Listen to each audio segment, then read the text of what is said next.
Hello सांग मैंने happy Makar Sankranti all of you सासु बहु दिज आज मैचिंग करके येलो येलो पिंधिकी बाहरी गलु मंदिर।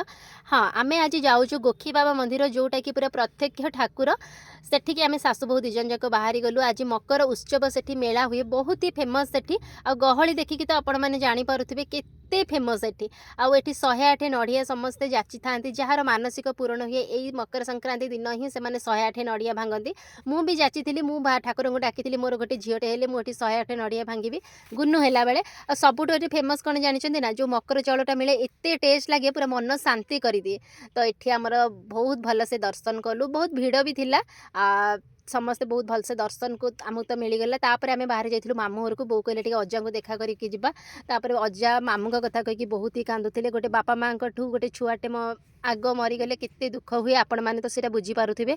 तापर सेठू पलि आसलु दुकान तो आज बहुत ही भिड़ था बोर जेहेतु आज एकादशी थी बो सबुथरक आम बालकाटे मदन मोहन मंदिर जाती सेठी बहुत दर्शन कले। आउ हाँ जड़े मिठा नहीं आसते ये मत कहले नहीं मकर संक्रांति तो यहाँ गिफ्ट समस्ते बांटिकी खाईदेलु सब स्टाफ मैंने मिसिकी। हाँ आज ठाकुर जोग था कि आम मदन मोहन मंदिर में प्रसाद खाइबु बोली तो सेठी आज प्रसाद खाइलु। आ दुकान में तो आज बहुत ही भिड़ था ब्लॉग को वेट करंतु जानी पारिबे बहुत ही बढ़िया ब्लॉगटा पर आसीबो।